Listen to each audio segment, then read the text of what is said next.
Hey traders, welcome to our Sunday weekly. I had nothing better to call it than the Raghee Report show. Great to see everyone kicking off a brand new week, taking a look at what kind of market we are dealing with so we can better prepare for Monday. Not at 9:30 a.m., but on a Sunday evening when everyone else is still thinking about, well, whatever non-market thing they are. Nothing wrong with that. Nothing wrong with that. It's just that on a Sunday night, I like to start clicking on sort of at least where could the opportunities be in the upcoming week, or as my husband lovingly calls my Sunday evenings in front of the computer, who's got my money? I think that's what he said. He goes, what is this you're doing? I said, the who's got my money hour? I said, yeah, pretty much. Who's got my money? So I'm looking at the symbols that are going to be hopefully where trades are going to be happening, where the opportunities are going to be happening. That's what Sunday night's all about. And that frees me up to sort of chill, enjoy some coffee, and not feel so rushed and pressured on Monday morning. All right. Because I've got my, who's got my money hour that I do on a Sunday night. All right. So as always, gang, we want to prepare for the week by taking a look at the economic calendar. So I'm going to open that up right now, and two calendars, really three calendars we can take a look at. One is the Forex Factory calendar. I'm a big fan of this calendar. And this one is how I can see where all those red hot zones are. So scan through the week, and the first thing that you're going to notice is CPI, core CPI on Wednesday. Inflation data is always going to be a potential huge needle mover. PPI on Thursday, another huge potential needle mover. And then we have consumer sentiment on Friday. So that really leaves Monday and Tuesday really in the typical post non-farm payroll week, but usually a slow data week. Monday and Tuesday, we get a bit of a reprieve from red hot zones. But come Wednesday, it's game on. So we'll be keeping an eye on that as we go through the week. All right, the next thing that I want to do is take a look at, let's see here. I want to take a look at bear with me. There we go. Trading economics calendar. Why this calendar? Why do I concern myself with this calendar if we have Forex Factory? The reason is, and the reason we want to keep an eye on the trading economics calendar, and usually I want to eliminate all the other countries but the US, unless you're trading currencies of other countries or maybe some emerging market ETFs or ETFs from other countries. I want to keep an eye on this one because it does a better job of letting us know when there are different FOMC speaking engagements. And so far, nothing. So sometimes Forex Factory omits those, and Forex Factory is great. It's going to cover 80% of what you need. But when you want to find some of those FOMC events, it may not be shown on Forex Factory, trading economics. And then lastly, I will take a look at the Estimize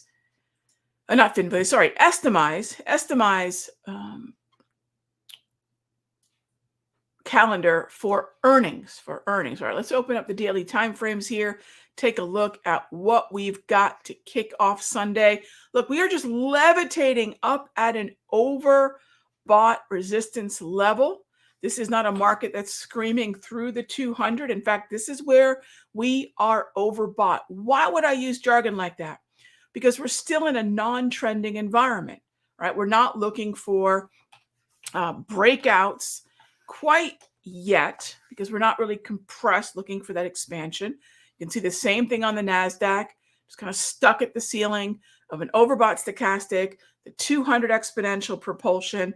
Previous resistance is pretty much mapping forward to current resistance. So take a look at early May to where we are right now, kind of in the vicinity. Same thing's happening with the ES. We get into the YM. Very similar situation, right near that 200, overbought stochastic, all in a neutral environment. And then finally the Russell, which doesn't have to move like the others because the weighting, the composition of the Russell is completely different. It's not a high concentration weighted index. It's not really sharing any of the sectors and components really in any significant way with the NASDAQ, the S&P, and the Dow. So it can do its own thing, but take a look. It too, take a look at that Darvis level. Take a look at the overbought stochastic. Take a look at the neutral but slightly bullish market. If there is a leader here, if there is an index that's starting to show a little bit of strength, we don't want to do this with guesswork, right? And I don't just want to say because I said so. Take a look at the structure. We are double green on the Momo and trend, which means that 8, 13, 21, and 34 are showing early looks into what could be a stronger market. The only edge in this environment that I believe the Russell has is likely the US dollar remains fairly strong because we're leaning towards a slightly more hawkish end of an expected range for the target rate probability. What does that mean? Well, we have about 3 different potential outcomes for target rate probability for the Federal Reserve come December. If we're in the middle, it's pretty much where we're not really too concerned. It's pretty much a sweet spot. If we're a little bit on the more less hawkish side, if we're a little bit more on the more hawkish side, there's really kind of a baby bear, mama bear, papa bear type scenario there. And right now we're leaning towards papa bear. And that means that we're going to have a little bit more hawkishness. That's the expectation. The dollar is going to be a little stronger. That slight edge, the dollar, well, relatively speaking, domestic small caps are not going to track with that strength, but the expectation is a strong dollar doesn't do international companies like the ones in the NASDAQ, the Dow, and the S&P any favors. It certainly does not hurt the domestic small caps. And that's where sometimes you'll notice the persistent US dollar strength. The Russells, not that it's correlated in that manner, but understand the causation. Sometimes that will be the way that plays out. All right, gang. So let's jump into your questions. This is what I've got in my notes. Again, kind of the Raghee report mentality of let's prepare on a Sunday so we're not scrambling on a Monday, and we can kind of relax and wait for the open to come to us. And we've already got a pretty good idea of what we're expecting. All right. So first question, John asks, how might we set up Tesla as a reaction to the Inflation Reduction Act? Whatever that may or may not do is going to be volatility. That's it. It's going to be a volatility conversation, right? If it's a volatility conversation and it sends Tesla, which is a double green uptrend, lower, especially towards the 21 exponential propulsion, towards the 34 EMA wave, essentially towards approximately 815 to 775, 800 might be a really good sweet spot. That's going to be a buy the dip. It's a buy the dip of a fairly fresh uptrend, John. But again, don't get too hung up on the actual act as more so than the catalyst itself. Because remember, just because certain events happen, don't guarantee a reaction. We can see a reaction in Tesla as of Friday. Clearly, this was something that was on traders' minds, perhaps. But nonetheless, there's your initial move lower. And if it continues to move lower, there's an opportunity. If it moves higher, I'm not going to chase bullish momentum. So it really depends on where on this chart from a price perspective does Tesla land. Again, every trade has to begin with, the underlying market structure. After that, a trade really is what zone, what level am I going to enter at, right? Where is the entry zone? And that is a price level. And that's the one I'd be looking at, John. Hey there, Nick. What are my thoughts on the usefulness of trend lines? I don't think I've ever seen you use them, nor will you see me use them, Nick. Early in my career, like everybody else, I drew trend lines. But now, and this has been for probably a good 10 years, I have a saying, friends don't let friends draw trend lines. I know it sounds like heresy. Hear me out. The more that we use subjective tools, I automated trend lines on a platform many moons ago, probably 20 years ago. I didn't automate them. A programmer did. And I used those tools. And it was part of a package that I used to use on eSignal back in late 90s. And this programmer, I asked him, I said, how did you automate this? This isn't something that I've seen done this effectively. And he went through the 4 different things that he looks for to draw a major or minor trend line. And it had everything to do with how far back in the look back are you looking? How many touch points are along the line of that trend line? What's the distance between each touch point? And then finally, how close is that trend line to current price? And those 4 factors, unless you're going through a very process driven approach, and look, I've never heard any other trader talk about those 4 factors. He was the first one. I adopted that because it made perfect sense. What is the process by which I draw a trend line and would differentiate between major and minor trend lines? So that's the way I did it for a long time, but that's really difficult to teach. That's a lot of experience. That's a process that most traders simply won't do. If for the most part, trend lines are reduced to sort of a dot to dot on the chart, and they end up being ridiculously subjective. Imagine if someone's drawing a trend line on this chart, probably the one that's going to come to mind is a downtrend. If they were, and maybe this uptrend here, if they were looking at it from this perspective, it would only be the uptrend. So a lot of why we draw what we draw, support and resistance levels included, which by the way, I've automated as well. I've automated so many of these tools because it's the easiest way for me to reduce the learning curve for new traders. It's the easiest way for me to expedite my analysis and to increase accuracy. We're able to do both those things when we automate our processes. And anytime you work with a programmer, a good one, who's asking, what do you need this indicator or this system to do? They're going to walk you through a lot of detailed questions. And that was just the one for something as simple as trend lines. So no, I don't draw them. I don't actually encourage drawing of them. I think usually we're deluding ourselves when we do draw them. And you might think, oh my gosh, Rag, that's crazy talk. That's okay. I think you'll find Darvis 2.0, a support and resistance process that relies on previous swings, right?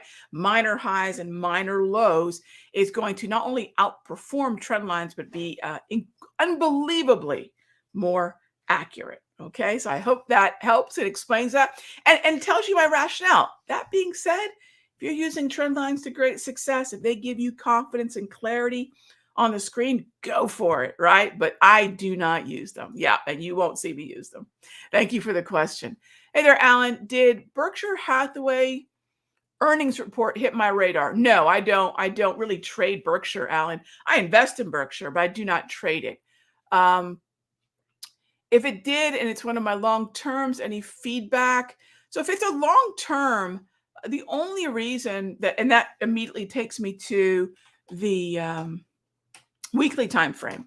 So if I'm looking at Berkshire and I'm looking at the weekly, the only reason earnings are even remotely interesting is because it might become the catalyst I need to get a fill. But no, for the most part, earnings and longer term weekly setups really are not ever going to dovetail for me. It might be enough sometimes if it's a dramatic reaction to earnings to be helpful, but for the most part, it usually isn't. So daily timeframes, of course, intraday timeframes, but since I don't trade Berkshire, I rather look longer term time frame horizon, or I should say, I don't swing trade it, I don't day trade it, but I will position or invest. It doesn't really concern me in terms of earnings, not usually. Now, where it would be interesting, Alan, if I am concerned and I want to keep an eye on XLF and other stocks heavily weighted within XLF, I really do need to keep an eye on Berkshire because Berkshire is the number one weighted stock in the XLF. And that individual boat could absolutely have a temporary effect on the tide. You bet. You bet. All right. Next question is CCL. Industry rose on Friday. Does it look like a pullback? No, my friend. Look at the structure. There's nothing but really barely neutral within a sea of red. So pullback would insinuate that we have an uptrend. No, my friend, not even a little bit. So John, yeah, I would not look at CCL. This is Carnival as a pullback at all. Look at the structure. So no, my friend, I would not. QCOM. Daily long, double green, buy the dip. Absolutely. I am Groot. Look at the last dip. You want something that looks like either, well, the low that you saw on 728, or ideally the candle on 729. You want something that looks like 729 dip, trading down into the wave is that dip. So I do like that potential setup. All right. Okay, next up is Euro versus USD 6E. Oh, sure. 6E is, look, dollar is still bullish, but as I've been saying for a couple of weeks now, the dollar's best days are behind it. And that means that the euro's probably not going to crush parity and keep going. The reason for that is the dollar's still going to be strong and the euro's still going to be weak. But in terms of the parabolic and the acceleration to the downside in the euro and the parabolic moves, the accelerated moves, and the rally to the upside in the US dollar, that was while the US dollar was still rallying because of a fairly fresh rate hike cycle. We're in the mature end of that. We already know, based on Fed Fund futures, where the target rate probabilities are going to land us. The fact that it's known then starts to reduce new buyers coming into the market, unless the Fed Fund futures start to look at a Fed target rate probability at 4.0 or greater, 4% or greater. We're really looking at euro, yen, pound not making the same kind of strides to the downside. And that means a dollar index is not going to make the same kind of strides to the upside.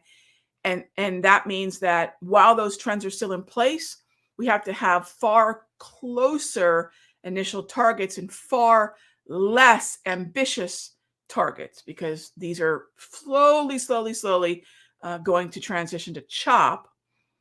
Bearish chop for the euro, bearish chop for the pound, bullish chop for the dollar. They're not there yet, but that has certainly begun. Okay. And that has to do with central bank monetary policy. It has to do with the fact that the euro is going to benefit from a fairly fresh transition to hawkish monetary policy and action. And that is going to start to erode some US dollar strength. All right, next up, Trader Momo asks, so the line in the sand is the previous session close, correct? What is the Darvis line in the sand on the chart? Yeah, review the chart. Trader Momo, I'm not going to start to teach classes in our Charts and Coffee or our weekly, but take a look. Here's a couple things you can do. Number one, review the class. I mean, obviously, if you have the class, I'd highly recommend reviewing it. And then two, use the Darvis 3.0 and the arrows there to help you identify the minor lows and minor highs. And then you're going to use the candle that the arrow is above or below. That's really where the Darvis line in the sand begins to get drawn. Okay. All right. Next up, Rajesh asked, do I trade Forex or other stuff? All of the above. All of the above. Options, ETF, stocks. I don't trade Forex as much. Mainly because in the US, it's not a market that really is a very popularly traded market. I kind of go where there's interest.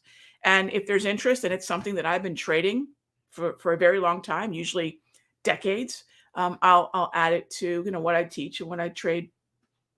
And that means futures, day trading futures, options on stocks, options on ETFs, day trading options on stocks, day trading options on ETF. I love currency futures. They're very liquid, incredibly liquid, much more liquid than they were just even 10 or 15 years ago. And so while I love Forex, it's not something that I do a lot of here at Simpler. All right, next up is, let's see. I think I have a slightly Raghee Horner University.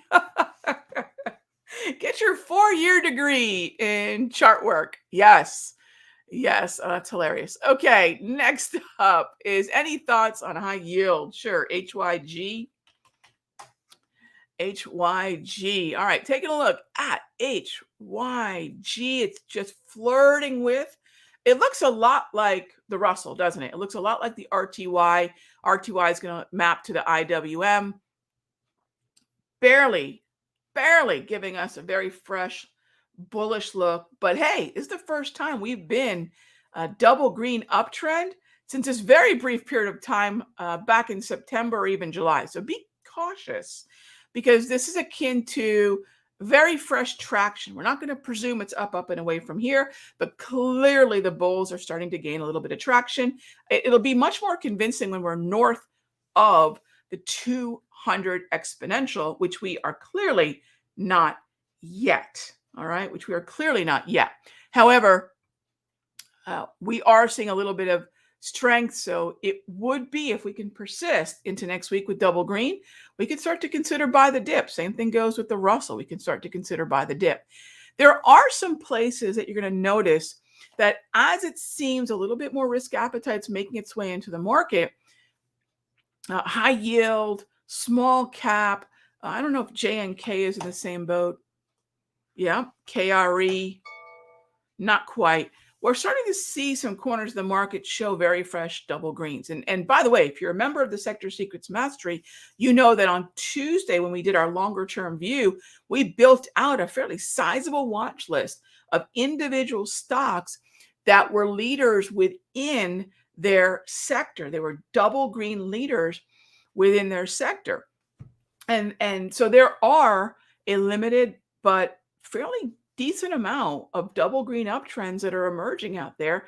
We need to be discerning and we need to be cautious, but it's starting to look like, for some time, we've been talking about this since, gosh, it's a month ago, really. What is today? The 7th? Actually, a month ago today, in July, I did a video. And if you haven't checked it out, you can check it out right here at the Simpler Trading YouTube channel, where I talk specifically about the light at the end of the bottom. Calling a bottom doesn't mean we're going to see nothing but an uptrend and higher highs from here. That's a very illogical but common belief about anyone calling a bottom. Number one, I don't call a bottom. Bottoming processes are exactly that. They're the chop that begins at the end of a downtrend. And on the 7th, I said, this is what we're getting. Why? The underlying market trend, the technical structure, the price-based technical structure of the market was indicating that. Macroeconomically, that was syncing up with price. And so this is really the sort of early stages of the chop starting to encourage more curiosity to the long side. And you'll see certain corners, small, but certain corners of the market start to gain some traction. We can see that. We can see that, to your point with, say, HYG, or the earlier question about the Russell. We can see that when our trade flags go green. We can see that when our multi-trend goes green, as the 8, 13, 21, and 34 EMA start saying, you know what? We're getting bullish structure. We're getting traction. It's time to start thinking less neutral and more, say, bullish neutral about some of these corners of the market. All right. Okay. Next up. Thanks for the question, Miles. Do I think the ES will pull back next week? So one of the things I teach consistently is prediction, no. Process, yes. Always process over prediction. So, Johnny, that's a prediction conversation. I don't know that. Nobody knows that. Now, is there a chance that this is an overbought market? So that answer is yes. If it is overbought and we break support, we'll head lower. But those are all ifs, right? So I don't know. And frankly, nobody does either. However, if we look at the structure, and this is where we've exhausted before, you can see where we are now. There's a pretty good chance this is where we stall. That's the first step. If we stall long enough, it could encourage sellers. If it encourages sellers, we're going to start to break the lows of certain candles, right? We'll break the low of support levels, right? We'll break that support. And as we break that support, oftentimes that's going to encourage bearish momentum, selling pressure. That's how the market always works. It's phases of opinion. Opinion turns into momentum. Momentum could, if it persists, turn into a trend. So it's just as look, we could bust up through 4,200 as well. The key to trading is not where the market is going. One of the things I try to teach traders is, if I put a target out there, like 4,200, which is meaningless, or a target out there like 4,100. Targets are absolutely clickbait, right? Because a target without an entry and a stop loss It's just meant to grab your attention and not give you anything useful. It's an empty calorie. It's the potato chip of trading, right? It's just the empty calorie of trading. So we could go to 4,200, we can go to 4,100. Neither one helps anybody, including myself, unless we know where we want to enter from and how we can control risk. So I don't know, but that's the way, if it does happen, it would have to happen, right? Regardless of analysis styles, that's the way it would have to happen. All right, next up, who's got my money? Yeah, that's something I think my husband started saying a while back. Who's got your money? That's what he come into. Who's got your money? Because I'd be scanning the market for stuff. Mm. Oh, I wasn't apologizing. No, not at all. For being an opportunist, never will, never will. Can't decide if cat is a good long. Let's take a look. Again, starting with structure, right, Chris? Starting with structure. And thanks again, everyone, for all the questions. Good stuff. I mean, I think we have to start. Some traders I can tell may be new to my style. Look, gang, the only thing anyone on this side of the microphone and camera can share is what they actually do. And that is always what I will share with you all. I'm not looking to say the popular thing. I'm looking, hopefully, to share with you the clearest and the truest thing that I know has worked for me, not this year or last year, but for decades, right? What are these principles that my trading career has been built upon? So hopefully that is what comes across. Cat, I don't have any opinion on cat. Probably still a little bit more bearish than anything. So Chris, yeah, I don't have anything on cat. In other words, I don't really have an edge. What's the edge? It's in the middle of a range. Maybe because we pull back 50%, we bounce off the 180, 181 area. I don't know. That's just sort of grasping at something to do rather than really being compelled, attention grabbing, compelled to do something. So I don't have anything on cat, my friend. No, not at all. Not at all. Can't say it's grabbing my eye. CFLT.